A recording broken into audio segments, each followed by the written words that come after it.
मित्रांनो, आज प्रवासाचा आहे 5वा दिवस आणि आम्ही वाराणसी सोडलेला आहे. 11 वाजता निघालो प्रयागराजला.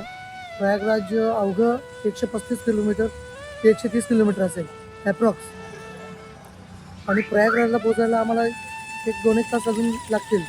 तिकडे पोहोचल्यानंतर प्रयागराजचा जो संगम पॉईंट आहे, संगम पॉईंटवर आम्ही राहणार आहोत. आजूबाजूची जे चांगली चांगली ठिकाणं असतील ते आम्ही एक्सप्लोर करण्याचा प्रयत्न तिकडे करू. आता थांबलो इथे ब्रेकफास्ट करण्यासाठी सीता रसोई म्हणून आहे. आणि हा आहे वाराणसी प्रयागराज हायवे.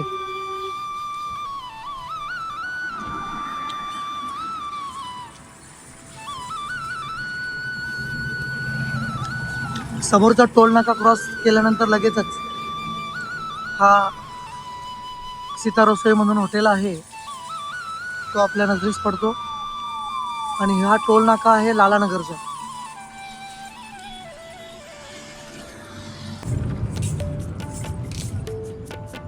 मित्रांनो, प्रवासाचा आज 5वा दिवस आहे. सकाळी निघाल्यापासून ते पुढच्या ठिकाणापर्यंत पोहोचेपर्यंतचा अंतर अवघ्या 130 किलोमीटर आहे. प्रयागराजला आम्ही पोहोचणार आहोत दुपारचे 1:30 वाजलेले आहेत. आणि उत्तर प्रदेशमधलं जे धुकं आहे ना, अशा पद्धतीचं धुकं मी म्हणजे कधीच बघितलेलं नव्हतं. आपल्याकडे दुपारचा 1:30 वाजल्याचा सुमार म्हणजेच रखरखीत ऊन असं असतं. पण इथली तरास वेगळी आहे. निसर्गाची करामत जर इकडे बघायची असेल तर उत्तर प्रदेशमध्ये दिवस जरी हिवाळ्याचे असले तरीही जर तुमच्याकडे गरम लोकरीचे कपडे वगैरे असतील, स्वेटर्स वगैरे, तर त्याचा त्रास कमी होतो. आणि जर तुम्ही सुसज्ज अशा अवस्थेमध्ये नसाल तर मग सर्दीचा किंवा थंडीचा त्रास आपल्या तब्येतीवर होण्याची दाट शक्यता असते.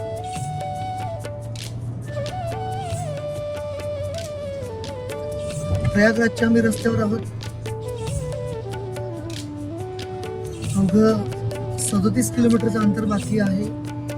प्रत्येकाने संगमामध्ये आंघोळ करण्याची तयारी ठेवलेली आहे. पण प्रत्यक्ष तिकडे पोहोचल्यानंतरच कळेल की नक्की पाण्यामध्ये डुबकी कोण मारणार. कारण टेम्परेचर इथलं सध्याचं गाडीमध्ये जर पाहाल तर गाडीचं टेम्परेचर 15 डिग्री दाखवते आणि नक्कीच पाणी बर्फासारखं असेल. इतक्या थंड अशा पाण्यामध्ये आंघोळ करणं हे खूप त्रासदायक आणि जिकरीचं ठरणार आहे. तरीही त्यातल्या त्यात एखाद दुसरा सोबती आमचा त्या प्रयागराजच्या त्रिवेणी संगमामध्ये आंघोळ करण्याचा निश्चितच प्रयत्न करेल. तर सध्या आम्ही गंगा नदीच्या ब्रिजवरती प्रवेश करत आहोत. पूल जवळपास 6 किलोमीटरचा आहे. त्याचबरोबर गंगा नदीचं पात्र देखील भलं मोठं असं आहे. थोड्याच अंतरावरती गेल्यानंतर ब्रिजच्या खालचे दृश्य जे आहे ते विचारात पाडण्यासारखे होते. म्हणजेच असं की ब्रिजच्या दोन्ही बाजूला कुंभमेळ्यात उभारण्यात आलेले टेंट म्हणा, टेम्पररी ब्रिज म्हणा, बऱ्याचशा सुखसोयी वर्षभरानंतरसुद्धा आम्हाला जशाच्या तशाच दिसत होत्या. क्षणभर आम्हाला देखील हे सगळं पाहून विसर पडला होता की जणू काय आम्ही देखील कुंभमेळ्याचेच दर्शन घेण्यासाठी किंवा आनंद घेण्यासाठी आज इथे आहोत. प्रत्यक्षात ज्या लोकांनी कुंभमेळ्याचा अनुभव घेतला असेल ना, खरोखरच सांगते ते लोक खरंच भाग्यवान असतील. प्रत्येक ठिकाणी दोन्ही बाजूला बघितलं तर दूरवर आपल्याला सगळीकडे फक्त टेंट आणि टेंटच दिसत आहेत. नियोजनबद्ध सगळ्या गोष्टी असतील, पण तरीही आपण त्यावेळेसचं दृश्य, त्यावेळेस जे काही न्यूज आपण ऐकत होतो कुंभमेळ्याबद्दल, त्यावेळेस खरंच लोकांचे बरेच हाल होत होते. पण आज इथं येऊन आम्ही जो अनुभव घेतोय किंवा जे काही दृश्य बघतोय ना, ते खरोखर खूप मोठ्या प्रमाणामध्ये नियोजन होतं. पण त्याचप्रमाणे लोकांची गर्दी, जगभरातून लोक कुंभमेळ्याचा आनंद घेण्यासाठी येत होते. त्याच्यामुळे हे इतकं भलं मोठं नियोजनसुद्धा फिकं पडत होतं. मला परत माझे मिस्टर हेच सांगतायत का जेवढ्या दूरवर नजर जाते तेवढ्या दूरवर नजर मारून बघा का सगळीकडं आपल्याला टेंटच दिसत आहेत. आणि खरंच हे खूप वेगळा अनुभव होता आमच्यासाठी. प्रत्यक्षात कुंभमेळ्यात येऊन आपल्याला दर्शन घेणं नाही झालं, पण आज असंच वाटतंय का हा कुंभमेळा चालू आहे आणि आज कुंभमेळ्याच्याच दिवसांमध्ये आम्ही इथे आहोत. तर आता थोड्याच अंतरावरती संगम पॉईंट येईल. परत एकदा हे दृश्य तुम्हाला कॅमेऱ्यात दिसत असतील. हे खाली जे बघताय ते सगळे टेंटच आहेत. कार आहे तो आपण पुढे जाऊन नक्कीच कोणाला तरी विचारूयात. जवळपास संगमापर्यंत आपण पोचलेलोच आहोत. थोड्याच अंतरावरती इथून संगम पॉईंट असेल. भारतातील सर्वात पवित्र स्थळांपैकी एक त्रिवेणी संगम. इथे गंगा, यमुना आणि अदृश्य स्वरूपातली सरस्वती नदींचा हा संगम होतो, ज्याला आपल्या हिंदू धर्मामध्ये ना अत्यंत पुण्यदायी मानलं जातं. प्रयागराजला येऊन गंगेमध्ये स्नान करणं हे खरोखरच खूप भाग्याचं समजलं जातं. तर हा आहे संगम पॉईंट.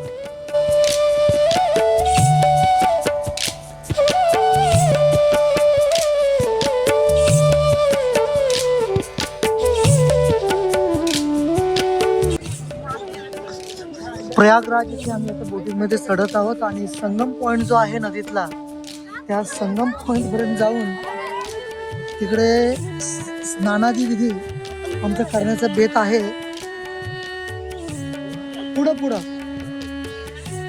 आता बऱ्याच लोकांनी कपडे वगैरे घेतलेले आहेत, पण तिकडे गेल्यानंतरच कळेल की किती लोक इंटरेस्टेड आहेत आंघोळीसाठी.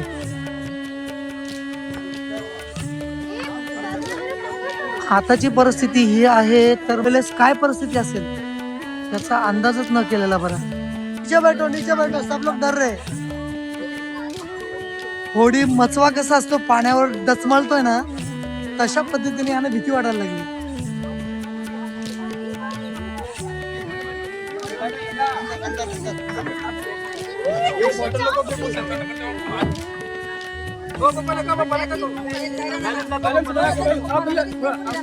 नाही उस साइड भीती लागते मला. गंगा माँ की कृपा कुछ नहीं होगा. चलो ये आपल्याला धीर देत आहेत गंगा मैया की. सायबेरियन पक्ष्याला अन्न वगैरे टाकण्यासाठी बोटींवर व्यवस्था केलेली आहे. पॅकेट्स वगैरे घेऊन तुम्ही ते सायबेरियन पक्ष्यांना खाऊ घालू शकता. हजारो किलोमीटरचा प्रवास करून हे सायबेरियन पक्षी आपल्या भारतामध्ये येत असतात. जहाँ पे स्नान करना है वहाँ पे एक आदमी का 50 रुपया लेते हैं. वहाँ पे प्लेटफॉर्म की व्यवस्था की गई है. बराबर है, ऐसे ही बोल. ओके. लेकिन दो नदी का जो मिलाप है, जो दो धाराएं दिखती है, वो कहाँ है? हाँ, वो दिखाइए पहला.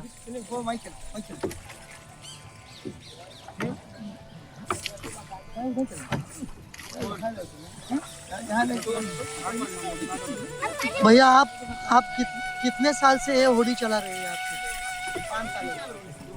ये कितने नदियों का संगम है? 3 नदियों. कौन से? सरस्वती कहाँ पर है? वो दिखती नहीं. वो क्यों नहीं दिखती है? कहाँ नीचे से बहती है?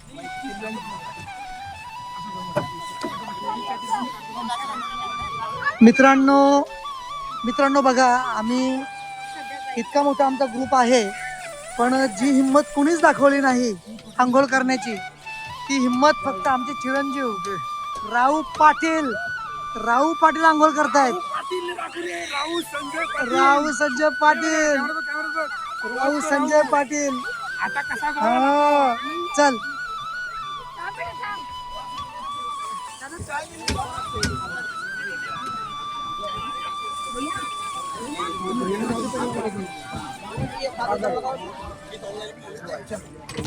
पवित्र अशा त्रिवेणी संगमामध्ये स्नान करणं हे प्रत्येकाच्याच भाग्यात नसतं.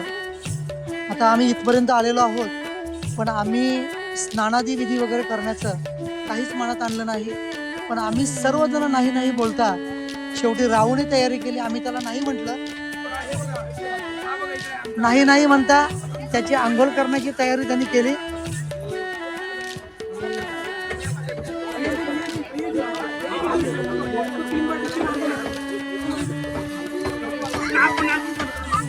नाक बंद कर.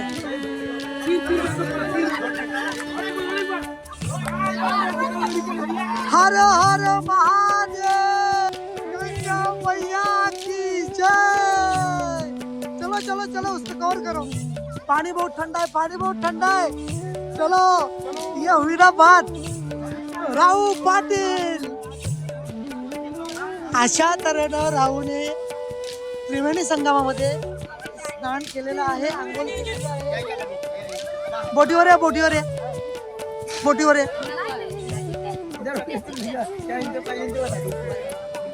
चड्डी काट, चड्डी काट।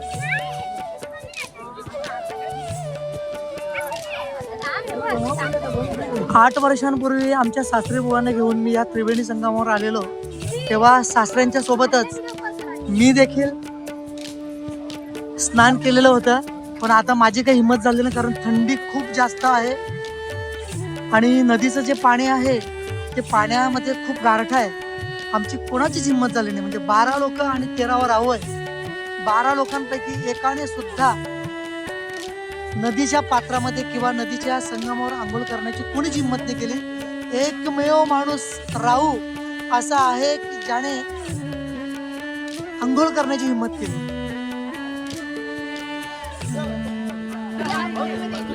अशा तऱ्हेनं राहूच्या हातून गंगा पूजनही आम्ही करतोय।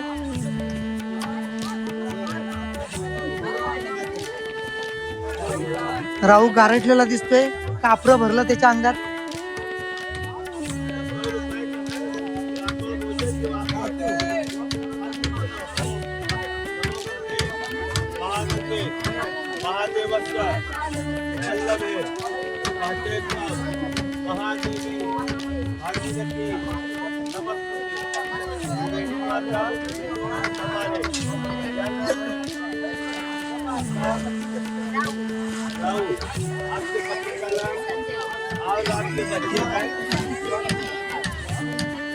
बेटी है बेटी, बोले गंगा माता, बेटा बेटी बल बुद्धि विद्या के लिए, हमारे पति पत्नी के भाग्य सौभाग्य के लिए, समस्त परिवार तीर्थ यात्रा फल प्राप्त के लिए ब्राह्मण भोजन।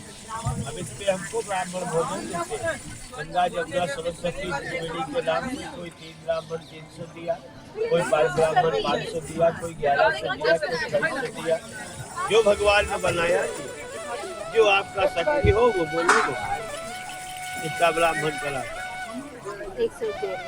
3 ब्राह्मण गंगा जमुना सरस्वती 3 से शुरू होता है, गरीब से गरीब लोग बोलो गंगा जमुना सरस्वती तीनों देवी के नाम से ब्राह्मण भोजन 301 खुशी से देते। त्रिवेणी माता हमारा तीर्थ यात्रा सफल कर, माथे लगाइए भैया अपने चलिए इसी में छुआ के जल्दी नारियल हाँ, और इसको गंगा में डाल 100 रुपए नारियल का दे।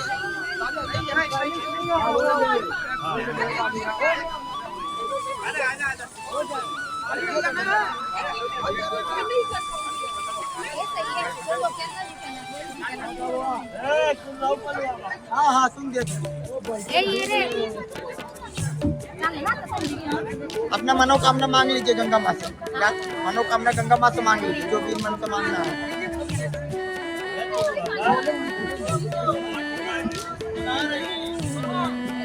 हाँ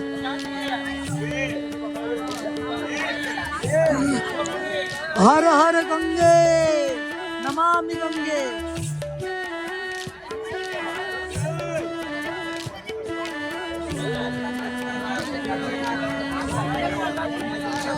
सांभाळ त्याला। चला, अशा तऱ्हेनं गंगा मातेचं पूजन संपलेलं आहे। जय श्रीराम। अशा तऱ्हेनं आम्ही गंगा पूजन वगैरे आटोपून आता समोर जी धारा वाहते गंगा आणि यमुनेची, त्या धारेच्या जवळ जाऊन तिकडून गंगा नदीचं जल छोट्याशा कॅनमध्ये भरून ते पूजनासाठी घरी घेऊन जाणार आहोत.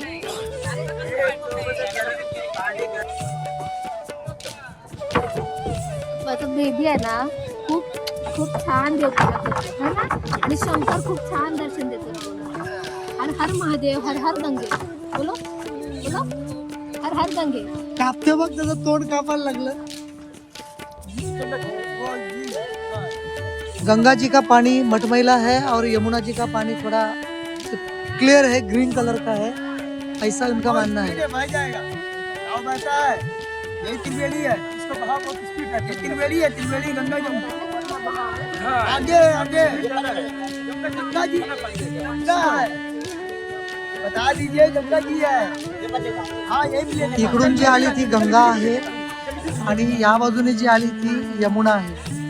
आता आम्ही गंगाजल घेतोय आणि एक्झॅक्ट गंगा आणि यमुनेचा जो संगम आहे त्या पॉइंटवर आम्ही जातोय.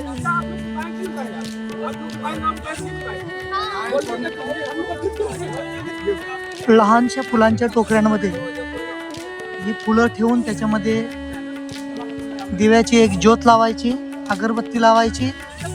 ती फुलाची जी छोटीशी परडी आहे ती गंगेला अर्पण करून अशा पद्धतीने गंगा मातेचं पूजन आपण करायचं असतं.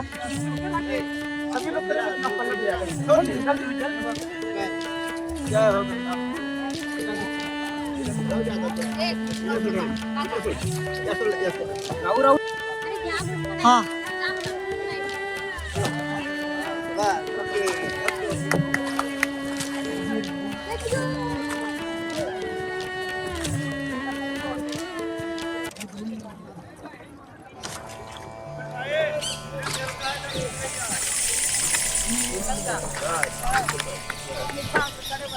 तिकडे बघ.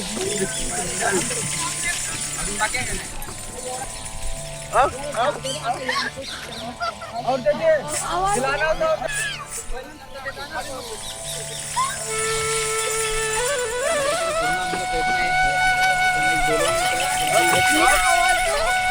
बैलेंस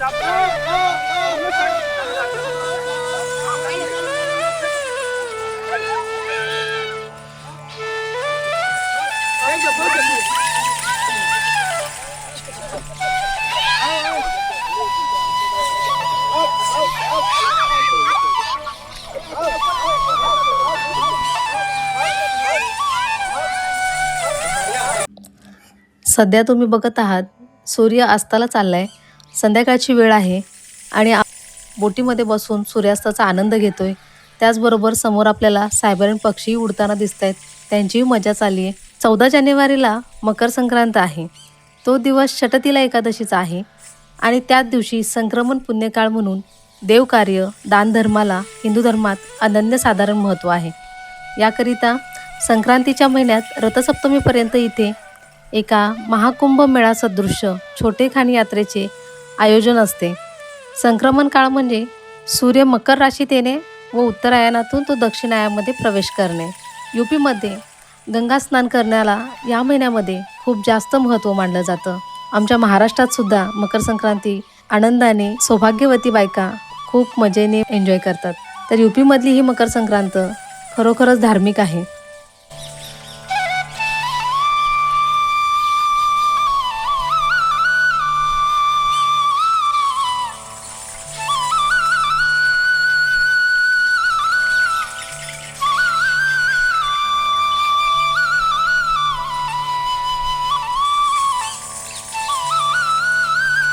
आता आम्ही आलेलो आहोत अकबर फोर्टमध्ये. तिथे पातलपुरी अक्षयवट म्हणून मंदिर आहे प्रयागराज किल्ल्याच्या आतमध्ये. तिथे 44 देवांचं आपल्याला दर्शन करायचं आहे.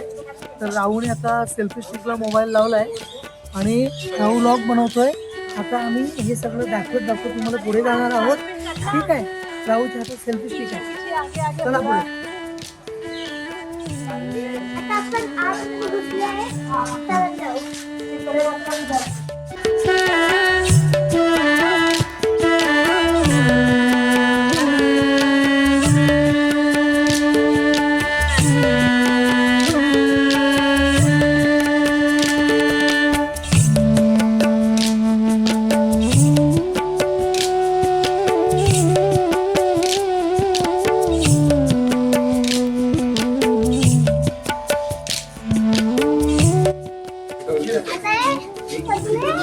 दांडा चुकला तरी चालेल. हे राम कृष्ण भगवान आहे आणि हे सगळे त्यांची स्टोरी आहे.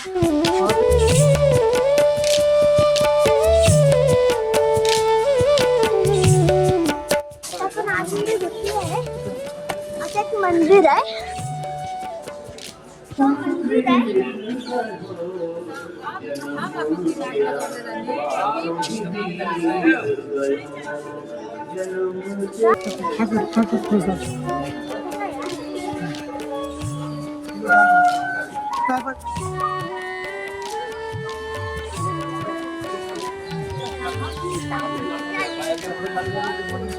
आता आपण नाव दुसरा टेक्निक हो काढा ना, काय झालं? पक्षींची आवाज.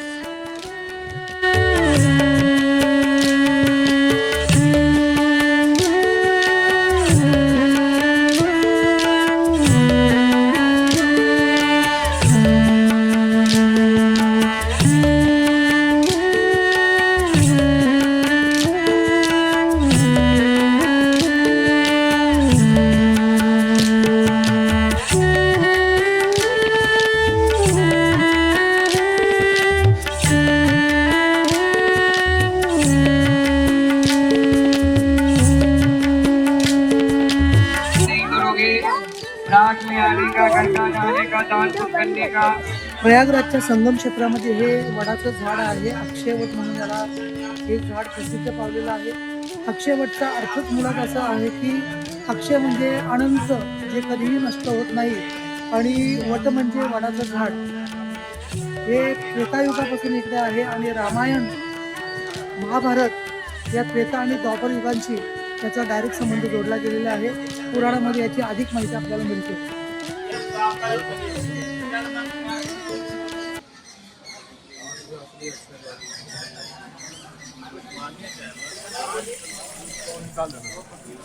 तसं म्हटलं तर आता 5:10 झालेले आहेत संध्याकाळची, पण किल्ला बंद होण्याची देखील वेळ झालेली आहे.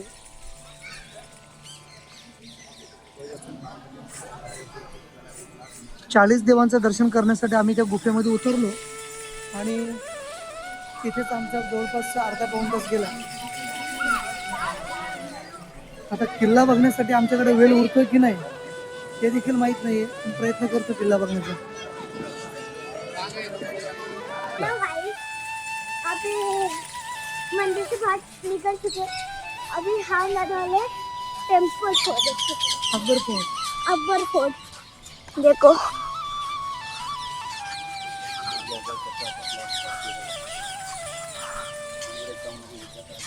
अभी हम जा रहे हैं. चलो जाके ही देखना पड़ेगा और कुछ नहीं.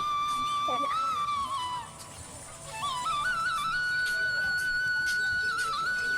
बस अभी आगे जाके हमको आपको सब दिखाऊंगा अच्छे से. और वो भी अच्छा ये एंशिएंट कैनन है. कैनन है. देख. इधर से वो लोग मारते थे उन लोगों को.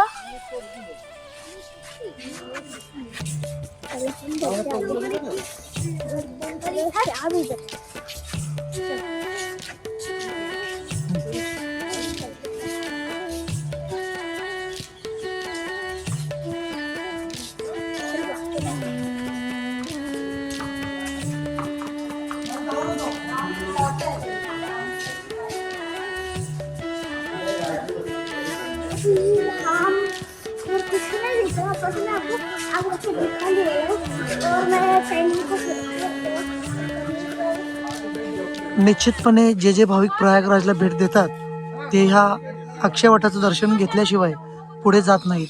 हाच आहे तो अक्षयवट.